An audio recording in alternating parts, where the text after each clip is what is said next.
Մեկը տանենք, որտեղ Այնինչ տեղի ունեցավ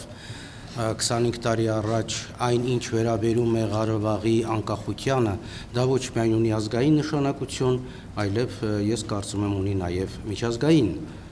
առումով կարևոր իրադարձություն է եղել, այն կապակցությամբ, որ դա փաստորեն իմ կարծիքով կարող է մտնել ազգային ազատագրական շարժման էպոպեայի պատմության մեջ եւ մյուս ժողովուրդների կողքին իր արժանի տեղը կգրավի եւ հատկապես ես կուզեի ասել, որ Ղարաբաղյան շարժման հանգուցալուծումը այդ этаպում, այդ ժամանակ որոշակի դեր ունեցավ, նշանակություն ունեցավ նաեւ Խորհրդային Միության կայսրության փլուզման գործում։ Այնպես որ հուսանք այն ինչ որ սկսվել է պետք է շարունակվի, ես նկատի ունեմ միջազգային իրավունքի սուբյեկտ դառնալու առումով, հիմա օբյեկտ է Լեռնային Ղարաբաղը, սա մեկ, եւ անպայմանորեն ըստ երևույթին հարցի լուծումներից մեկը պետք է լինի, որ ստանալով ազգային անկախություն, նա կամ պետք է դառնա անկախ պետություն իր բոլոր իրավունքներով եւ իր այսպես ասած պարտականություններով, ինչպես նաեւ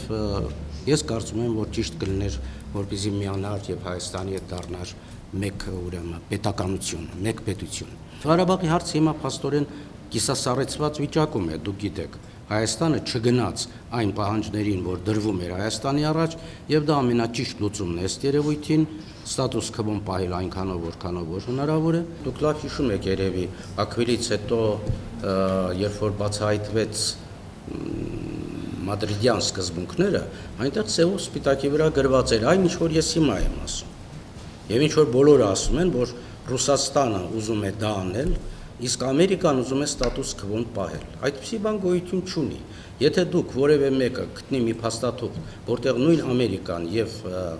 Ֆրանսիան որպես նախագահներ, որ ասելու լինեն, որ իրենք հրաժարվում են այդ սկզբունքներից, որը հողերի հանձնումն է, հա, որը ուրեմն միջանկյալ կարգավիճակ տալն է,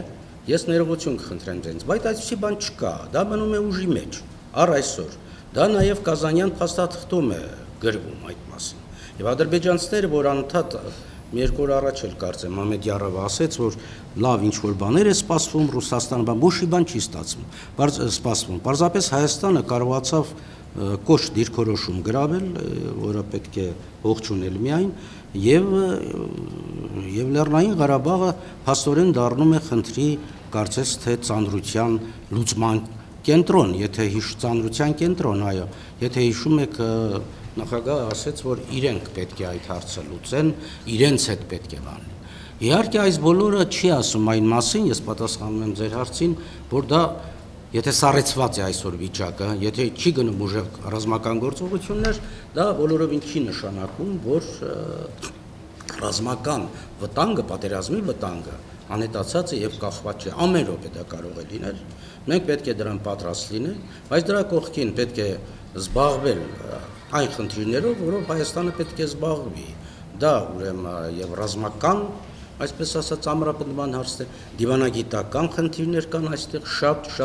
լուծելու, ինչի մասին մենք անընդհատ խոսում ենք։ Ռազմական կոմպլեքսի մասին է խոսքը, ազգի միասնականության մասին, այն ինչ որ այսօր կատարվում է Հայաստանի ներսում,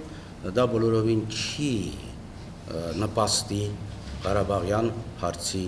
կարգավորմանը իօգուտ մեզ։ Ղարաբաղի վրա կախված վտանգը հարցը մեր օգտին չլուծվելու դեպքում կախվում է նաև Հայաստանի վրա։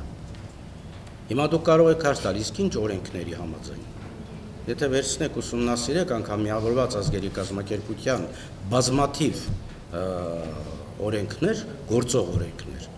կարող են նպաստել դրան։ Բայց թե մինչև հիմա ինչի չի լուծում, դուք բնական հարց եք տալիս։ Դա էլ պետք է հարցնես մեր ավելի, այսպես ասած, կոմպետենտ մարդկանց, արտաքին գործերի նախարարությանը եւ այլն։ Ոչ մի մեծ տերություն չի ուզենա այստեղ ունենալ նոր պատերազմի օջախ։ Ուրիշ հարց, որ նույն Ադրբեջանը, ես պատասխանում եմ պարզապես ձեր հետաքրքրությանը, Ադրբեջանը կարող է առանց որևէ բանի սկսել, ինչպես սկսեց, ասենք, ապրիլին, կամ Թուրքիան, հիմա ինչքան էլ որ մենք ասենք Ամերիկան, կամ Ռուսաստանը, կամ Իրանը տվել են իրենց հավանականությունը, բայց Էրդողանը ինքնուրույն գործող բավական անպատասխանատու եւ ոչ adekvat անձնավորություն է։ Նա կարող է սկսել ուզած ուղղությամբ։ Սա է հենց ագրեսորի ամբողջ դիմագիծը։